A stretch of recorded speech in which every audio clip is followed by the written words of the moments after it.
दर्शनम् प्रवहसि प्रजानां क्षेमार्थं प्रवहसि परार्थं घटयसि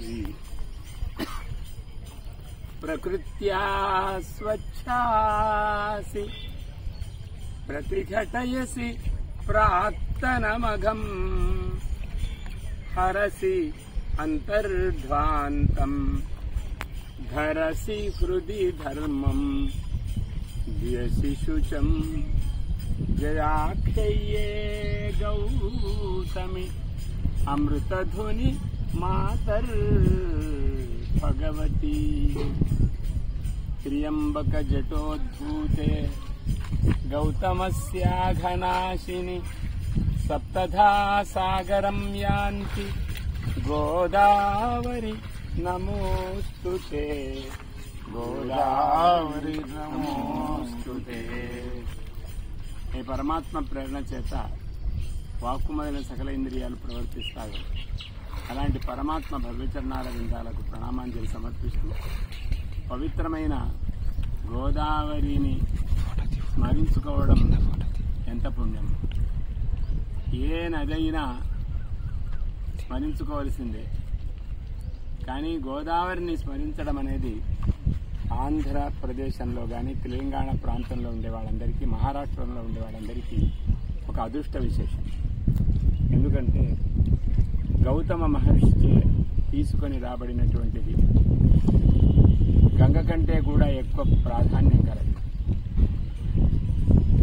బ్రహ్మర్షి అయినటువంటి గౌతముడు ఈ ప్రాంతంలో అంటే గోవూరు, వాడపల్లి, అలాగే విద్యేశ్వరం, కుమారదేవం, హారికరేవుల మొదలైన చిన్న చిన్న గ్రామాల మధ్యలో ఉండేటువంటి భాగాన్ని అంతా కూడా గోష్పద క్షేత్రం అంటారు. పూర్వము గోవులను రక్షించడము, నిత్య అన్న సమారాధనము చేయడము అనే వ్రతముతో గౌతముడు ఈ ప్రాంతంలో నివాసం చేస్తుండేవాడు. ఆయన నివాసం చేస్తున్నప్పుడు ఇక్కడ గౌతమి అనేదే ఇప్పుడు తౌగమి అని, తోగుమ్మి అని పిలువబడేటువంటి గ్రామం. గౌతమికి అంటే తన భార్యకు ఒక ఆశ్రమాన్ని కట్టించాడు తోగుమ్మి అనే ప్రదేశంలో. వాడపల్లి అనే ప్రదేశంలో బ్రాహ్మణ వాటిక, పుష్పవాటిక, ఉద్యాన వాటిక, నిత్య అనుష్ఠానం కోసం ఒక విశాలమైనటువంటి ప్రదేశం ఉండింది. గోష్పద క్షేత్రం అనే గోవూరులో గోవులనన్నింటినీ కూడా సంచరింపజేస్తూ ఆ గోవులకు కావలసినటువంటి ఆహారమునంతా కూడా ఏర్పాటు చేసి వాటిని రక్షిస్తుండేవారు. అరకరేవుల అనేటువంటి ఒక ఊరుంది. అక్కడ పొలాలను ఏర్పాటు చేసి ఉదయం పొద్దున సూర్యోదయం సమయంలోనే నీళ్లనన్నింటినీ కూడా తీసుకొని వెళ్ళి అక్కడ చల్లుతూ, బీజములన్నీ కూడా చల్లుతూ ఉంటే అనుష్ఠానం చేయడానికి కుమారదేవం దాకా వెళ్ళి అక్కడ అనుష్ఠానం చేసుకొని వచ్చేటప్పటికీ ఇక్కడ పండిన పంటనన్ని అంతా కూడా తీసుకొని వచ్చేవారు. వచ్చిన వాటినన్నిటికీ కూడా గోష్పద క్షేత్రమైన గోవూరు గ్రామంలో బ్రాహ్మణులకు, మిగతా అందరికీ కూడా భోజనములు ఏర్పాటు చేసేవారు. గోదావరికి అవతల ప్రదేశంలో మునిఖండం అనేటువంటి పేరు కలిగిన ఒక గ్రామం ఉంది. మునిఖండం అంటారు దాన్ని. మునికూడలి, మునిఖండం కాదు, అది మునుల యొక్క ఖండమే, కానీ అది మునికూడలి అని పిలుస్తున్నారు. రాజమహేంద్రవరం అనే చోట అక్కడ కోటిలింగేశ్వర స్వామి వారి యొక్క సన్నిధానం ఉండేది. కానీ ఇవన్నీ అప్పుడు గోదావరి లేని సమయంలో రాజమహేంద్రవరం కానీ, గోవూరు కానీ ఇవంతా కూడా ఒకటే గోష్పద క్షేత్రంగా గౌతముడు పరిపాలిస్తుండేవాడు.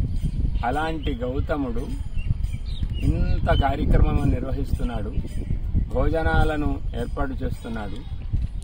చాలా ఒకవైపు విఘ్నేశ్వరం అనే పేరు కలిగినది పూర్వం విఘ్నేశ్వరం. అది ఒకవైపు విఘ్నేశ్వరుడు, ఇంకోవైపు కుమారదేవుడు అనేటువంటి కుమారస్వామి ఈ గోష్పద క్షేత్రాన్ని రక్షిస్తూ ఉండేవాడు. అలాంటి ఇంత పవిత్రమైనటువంటి పని చేస్తున్నాడు ఇతడు. ఇతని ద్వారా లోకానికి ఏదైనా కళ్యాణం జరగాలి అనే భావంతో ఒక ఆరోపణ చేస్తే తప్ప ఇతను ఈ పనిని ఆపడు, లేకపోతే ఇలానే సాగుతూ ఉంటుంది, లోకానికి కళ్యాణం జరగదు అని ఒక కృత్రిమమైన గోవును సృష్టించారు. ఆ కృత్రిమమైన గోవును సృష్టించి అరకరేవుల అనే చోట ఆ కృత్రిమైన ధేనువును అక్కడ ఉంచితే గౌతమ మహర్షి పంటను తినేస్తోంది కదా అని ఆ గోవును కొంచెం అదలించాడు. అది అదలించగానే వెంటనే అది మాయా ధేనువు కాబట్టి అది చాలా దూరంగా పరిగెత్తి పశువేదల అనే చోట ఇప్పటికీ గ్రామం ఉంది. ఆ పశువేదల అనే గ్రామంలో దాని యొక్క ధ్వని ఆర్తనాదం వినిపించింది. సావుగల్లు, చాగల్లు అనేటువంటి పేరు ఇప్పటికీ ఉంది. ఆ చాగల్లు అనేటువంటి ఊరిలో ఒక రాతికి తట్టుకొని అది పడిపోయింది. ఇంకొక వైపు నిరవధ్యపురం అనే పేరు కలిగినటువంటిది ఈ ప్రదేశానికంతా కూడా నిరవధ్యం. అవధ్యం అంటే నింద్యము, నిరవధ్యం అంటే ఎప్పుడు నింద్యము కాని ప్రదేశం. ఇక్కడ ఎప్పుడు భోజనాదులు అందరికీ లభిస్తాయి అనే పేరుతో నిరవధ్యం అనే పేరు కలిగినటువంటి ఊరు. ఇలా పశువేదలలో వేదనను పొంది సావుగల్లు అనేటువంటి గ్రామంలో మరణాన్ని పొందినటువంటి ఆ గోవును ఈ ఋషులంతా కూడా తీసుకొచ్చి గోష్పద క్షేత్రంలో అన్ని గోవులుండే దగ్గరికి తీసుకొని వచ్చి, చూడు నువ్వేంటి చేశావు, ఈ గోవును అదిలించావు, అది వెంటనే మరణించింది, నువ్వు గోహత్య పాతకం చేశావు, అందువల్ల నీవు పెట్టిన భోజనాన్ని మేము తినం అని వాళ్ళంతా కూడా భీష్మించుకుని కూర్చున్నారు. అప్పుడు గౌతమ మహర్షి ఏం చెయ్యాలి అని ఆలోచన తెలియక బాగా తల గోక్కొని అప్పుడు అతడు ఆలోచించి, సరే క్షమించండి, నేనేం చేస్తే నాకు ఈ బ్రహ్మహత్యా దోషము గోహత్యా దోషం పోతుంది అంటే, నీవు త్ర్యంబకేశ్వర స్వామివారు ఉండేటువంటి ప్రదేశానికి వెళ్లి అక్కడ బ్రహ్మకుండం అనేది అలాగే బ్రహ్మగిరి అని ఉంటుంది, అక్కడికి వెళ్లి తపస్సు చేసి అక్కడ శివుడు ప్రత్యక్షంగా ఉంటాడు కాబట్టి ఆ ప్రత్యక్షంగా ఉండే త్ర్యంబకేశ్వరుని సన్నిధానం నుంచి నీవు గోదావరిని తీసుకొని రావాలి. అది నీవు చేసిన ఈ పాపాన్ని తొలగింపజేస్తుంది. ఒక గంగను తీసుకొని రావాలి. గౌతమ శివుని యొక్క జటాజూటం నుంచి ప్రవాహాన్ని తీసుకొని రావాలి. ఆ ప్రవాహము నీ వెంట వస్తుంది. ఇక్కడ ఈ గోపాదాల రేవు అనబడేటువంటి గౌతమ గోష్పద క్షేత్రంలో నీవు ఈ గోవుకు ఆ ప్రవాహము యొక్క స్పర్శను తగిలిస్తే అప్పుడు నీ పాపం అంతా పోతుంది. గోదావరి అంటే గోహత్య, గోదా అంటే గోహత్య అని అర్థం. ఆ గోహత్యను తొలగింపజేసేటువంటి ప్రదేశము కాబట్టి ఇది గోదావరి అనే పేరును కూడా పొందుతుంది. వ్యాకరణ శాస్త్రము చేత గోహనన దోష పరిహారార్థ నది గోదావరి అని ప్రత్యేకించి ఒక పేరును కూడా నిర్ణయం చేయడం జరిగింది. అలాంటి గోదావరి అవుతుంది కనుక నీవు ఈ పని చెయ్యాలి అని ఆ ఋషులు బ్రాహ్మణులు అందరూ కూడా చెప్పగానే బ్రహ్మగిరికి వెళ్లి అక్కడ తపస్సు చేసి త్ర్యంబకేశ్వరుని యొక్క అనుగ్రహంతో జటాజూటం నుంచి ఆ బ్రహ్మగిరిలో కొండ మీద ఉండేటువంటి స్థానంలో ప్రార్థిస్తే అక్కడి నుంచి ప్రవాహాన్ని అందుకొని ఆ ప్రవాహాన్ని క్రిందికి వచ్చిన తర్వాత అక్కడ ప్రత్యేకమైన కుండం ఒకటి ఏర్పడింది. ఆ గోదావరి నీళ్ల యొక్క కారణంగానే దానిని ప్రస్తుతం ఏదో అంటారు, నేను తర్వాత దాని పేరు చెప్తాను. ఆ బ్రహ్మగిరి దగ్గర ఉండేటువంటి కుండములో ఆ నీళ్లు పడితే ఆ నీళ్లను తీసుకొని వచ్చి మా నాసిక, త్ర్యంబకేశ్వరము, నాందేడు నాభిస్థానం, ఆ విధంగా ఇంకా ముందుకు సాగి మన బాసర సరస్వతి క్షేత్రం, ధర్మగిరి ధర్మపురి క్షేత్రము, కాళేశ్వరము, అలాగే భద్రాచలము, కాళేశ్వరం దగ్గరే మరొక ఊరు మంథని మొదలైనటువంటి ప్రదేశాల్లో అక్కడ కూడా కోటిలింగేశ్వర ఉన్నాడు. అలా అనేక ప్రదేశాలని తీసుకుని వచ్చి భద్రాచలానికి వచ్చి ఆ భద్రాచలం నుంచి పాపికొండల ద్వారా మళ్ళీ గోవు పాదాల రేవు దగ్గర ఉండేటువంటి గోవును ఆ నీటి చేత స్పృశింపజేస్తే ఆ తర్వాత అక్కడి నుంచి మహర్షులు 7 వచ్చి ఇక్కడే ఈ వాడపల్లి అనే ఉండే చోట వాళ్ళు మహర్షులంతా కూడా 7 దారుల్లో ఆ గోదావరిని మాకు కూడా కావాలని తీసుకొని వెళ్లారు. చివరికి సముద్రంలో కలిసింది. ఈ విధంగా 7 ఇంతవరకు అఖండ గౌతమిగా చెప్పడం జరుగుతుంది. అవతలి తీరము ఇవతలి తీరము కనపడుతూ ఉంటుంది. ఈ పవిత్ర ప్రదేశం కొవ్వూరు దాకా ఇలాగే పవిత్రమైనటువంటి వాతావరణం ఉంటుంది. ఇక్కడ దాకా అఖండ గోదావరి. ఈ దాటిన తర్వాత 7 పాయలుగా చీలి అది 7 రూపాలతో పొందుతుంది. వైనతేయి అని, వశిష్ఠ అని, గౌతమి అని, ఇంకా 7 పాయలుగా సముద్రంలోకి వెళుతుంది. అలా వెళ్ళినటువంటి పవిత్రమైనటువంటి గోదావరి ఇది. కాబట్టి ఈ గోదావరి చేసే పని ఏమిటంటే ప్రజానాం క్షేమార్థం ప్రవహసి, ప్రజల యొక్క క్షేమం కోసమే నీవు ప్రవహిస్తావమ్మా. పరార్థం ఘటయసి, ఎప్పుడూ పరులకు ఉపకారం కోసమే తప్ప నీ ప్రవాహం నీకు ఏమీ అవసరం లేదు. పరార్థం ఘటయసి ప్రకృత్యా స్వచ్ఛాసి, ఎంత స్వచ్ఛంగా కనపడుతున్నావు నీవు. కానీ మేము ఇలా కలుషితం చేస్తున్నాం. ప్రస్తుతము నీ యొక్క పావిత్ర్యం తెలియక మేము పాడు చేస్తున్నాం. కానీ నీవెప్పుడూ స్వచ్ఛంగా ఉంటావు. మేము ఎంత పాడు చేసినా మళ్ళీ స్వచ్ఛంగా కావడం కోసం నీవు మహావేగముతో ప్రవాహముతో శుద్ధిని పొందుతూ ముందుకు సాగుతూనే ఉంటావు. ప్రకృత్యా స్వచ్ఛాసి.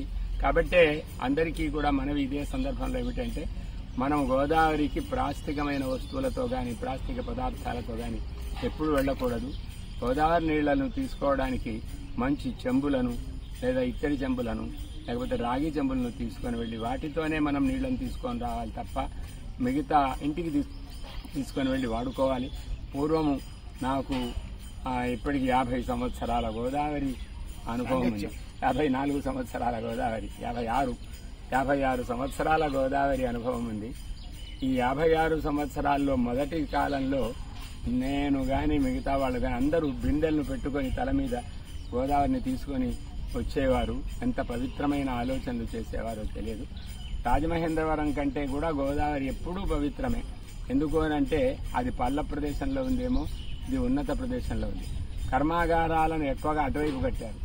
గోదావరికి ఇటువైపు దైవికంగా ప్రమాదాలు ఈ ప్రాంతంలో గోదావరికి పశ్చిమం వైపు కట్టలేదు. అందువల్ల ఈ ప్రవాహం కోసమే రాజమహేంద్రవరం వాసులు కూడా ఇక్కడికే వచ్చి ఎక్కువ చేసేవారు. పుష్కరాల యొక్క చరిత్ర సుమారు 12-13 దాకా ఉంది. అంటే 13-12 సంవత్సరాలు ఎంత అవుతుంది? 120, 150, 160 సుమారు 160-170 సంవత్సరాల క్రితం నుంచి గోదావరికి పుష్కరాలు జరుగుతున్నట్టు తెలుసు. ఈ పుష్కరాలు జరిగేటువంటి వైభవం కూడా ఈ ప్రాంతంలోనే ఎక్కువగా ప్రారంభమైంది. తర్వాత ఒక 3 పుష్కరాల నుంచో 4 పుష్కరాల నుంచో ఎక్కువగా దాని యొక్క వైశిష్ట్యం అంతటా కూడా వ్యాప్తి చేస్తున్నారు. కానీ అంతకు పూర్వం ఒక 100 సంవత్సరాలు, అర్ధ సంవత్సరాల నుంచి ఇక్కడ గోవూరు రాజమహేంద్రవరాల్లోనే ఈ పుష్కరం అనేది పేరు ఉండేది. కుంభకోణంలో ఏ విధంగా ఒక పుష్కర క్షేత్రము, అదేవిధంగా రాజమహేంద్రవరము గోవూర్లకే పరిమితంగా ఉండేదాన్ని ఇప్పుడు మనమంతా విస్తరించుకున్నాము. నాసికా త్ర్యంబక క్షేత్రంలో కూడా కొన్ని 100 సంవత్సరాల నుంచి గోదావరి యొక్క ఆవిర్భావం అయినప్పటి నుంచి కూడా అక్కడ కూడా పుష్కర క్షేత్రం జరుగుతుంది. దాన్ని ఏమంటారంటే బృహస్పతి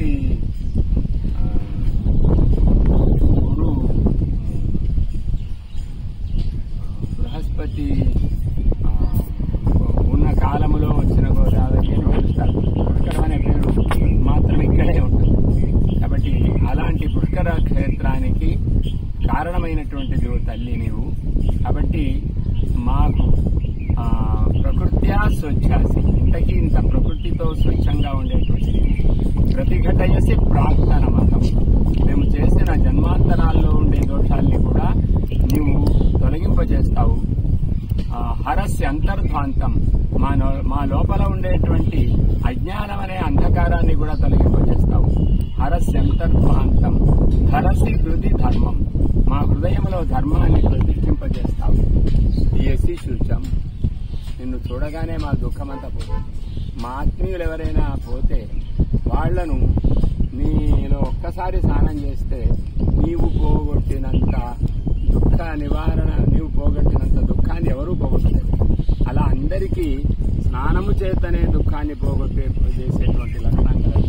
కాబట్టి తల్లి, నీవు ఎప్పుడు కూడా ఇలాగే ప్రవహిస్తూనే ఉండాలి. శుద్ధం హరస్యంతర్భాంతం ధరసి వృద్ధి ధర్మం చేసి శుద్ధం జయ అక్షయ్యే గౌతమి అమృతధ్వని మాతర భగవతి తల్లి భగవతి అమృతధ్వని అమృత ప్రవాహి అయినటువంటి నీవు జయ అక్షయ్యంగా ఎడతెరిపి లేకుండా ప్రవాహంతో ఉండాలి. ఇలా సగం సగం ప్రవాహంతో ఉండకూడదమ్మా. మేము ఎప్పుడు నిండుగా ఉండాలి. అది నిండుగా ఉంటేనే మంచిది. మేము తప్పులు చేస్తూ ఉంటాం. నీ ఒడిలో మేము కర్మాగారాలు ఇవన్నీ కూడా కట్టి ఆ మలజలాన్ని, అలాగే గ్రామాలలో ఉండే మలజలాన్ని కలుపుతుంటాం. కానీ నీవు మాకు బుద్ధిని మార్చి సద్బుద్ధిని కలిగింపజేసి మాలో ఉండే అహంకారాన్ని కానీ దోషాలను కానీ తొలగింపజేసి అందరూ ఇక్కడ స్నానం చేస్తూ అందరూ నీళ్లు తీసుకునేటట్లుగా ఒక సద్బుద్ధిని కలిగిస్తే మేము దీన్ని పాడు చేయకుండా ఉంటాం. కాబట్టి అలా మమ్మల్ని నిన్ను పాడు చేయకుండా ఉండేటట్లుగా, నిన్ను వృద్ధి చేసేటట్లుగా ఒక భావాన్ని కలిగింపజేసి సద్బుద్ధిని ప్రేరణ చేసేటువంటి పండితులకు, వేద పండితులకు నిలయమైన అనేక మంది వేద పండితులు యజ్ఞయాగాదులు చేసినటువంటి వాళ్ళు, తపస్సు చేసినటువంటి వాళ్ళు అందరూ ఈ గోదావరి భూమిలోనే ఉండేవారు కదా. కాబట్టి అలాంటి మా అందరికీ కూడా సద్బుద్ధిని మళ్లీ ప్రచోదింపజేసి, ఇంకా కలియుగము రాలేదు, ఇంకా ఎంతో కాలం ఉంది కలియుగము ఉండడానికి, కానీ మళ్లీ మాకు ఒక ధర్మము చేయడం అనే కృతయుగ స్వభావాన్ని మాకు బుద్ధిలో కలిగించు తల్లి. కాబట్టి నువ్వు సర్వోత్కర్షంగా ప్రకాశించు. త్రియంబక జటోద్భూతే, అలా త్రియంబకేశ్వరుని యొక్క జటల నుంచి పుట్టినదాన, గౌతమస్య అఘనాశిని, గౌతముని యొక్క గోహత్యా పాతకాన్ని తొలగించినదాన, సప్తధా సాగరం యాంతి, 7 పాయలతో సముద్రానికి వెళ్లేవో తల్లి గోదావరి నమోస్తుతే. అది నీకు నమస్కారం. అది మహామహోపాధ్యాయులు ఈ గోదావరి నదితో 50 ఏళ్ల అనుబంధం కలిగినటువంటి గోదావరి తీరంలోనే వందలాది మందికి సంస్కృత బోధ నిత్యం చేస్తూ అనేక మంది పిల్లలకు సంస్కారాన్ని నేర్పుతూ కొవ్వూరు అనేటువంటి గోష్పాద క్షేత్రం అక్కడ వారు తమ 50 ఏళ్ల ఈ కాలంలో సంస్కృత భాష కోసం, సంస్కృతి సంప్రదాయాల పునరుద్ధరణ కోసం అహరహం కృషి చేస్తున్న మహానుభావులు బ్రహ్మశ్రీ డాక్టర్ దోర్బల ప్రభాకర్ శర్మ గారు. ఇవాళ వారితో కలిసి మా శంభూరావు గారు, మేము అందరం కలిసి ఇక్కడ పౌండరీక యాగం అని జరుగుతోంది. ఒక్కసారి చూపించడానికి ఆ పందిరి అక్కడ ఇక్కడి నుంచి ఆ పౌండరీక యాగం జరుగుతోంది.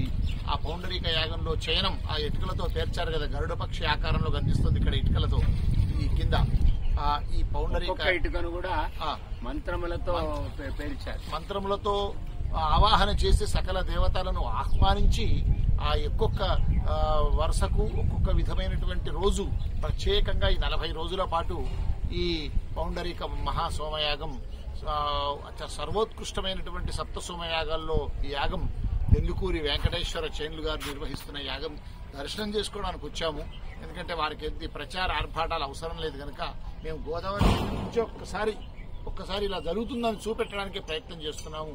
ఇది చాలా గొప్పనైనటువంటి గోదావరి తీరంలో జరుగుతున్నటువంటి పౌండరీక యాగం.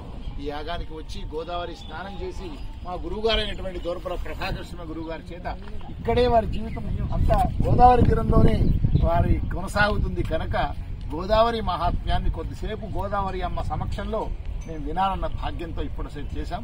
వారికి సాష్టాంగ ప్రణామాలు. ధన్యోస్మి. స్వస్తి. మీరు కూడా గోదావరి తీరవాసులే. అవతలి ఒడ్డున విక్రమ హాల్ అనబడేటువంటి దానికి పూర్వ యజమానులు శంభూరావు. మీరు ఓఎన్జీసీలో సైంటిస్ట్ అండి. మీరు అయినా ఈనాడు సంస్కారం, సంస్కృతి, ధార్మికత కోసం వారు ఒక నిబద్ధతతో ఉన్నటువంటి సంస్కార కుటుంబం వారిది. వారు కూడా నేను అంత కలిసి వచ్చాను. ధన్యవాదాలు.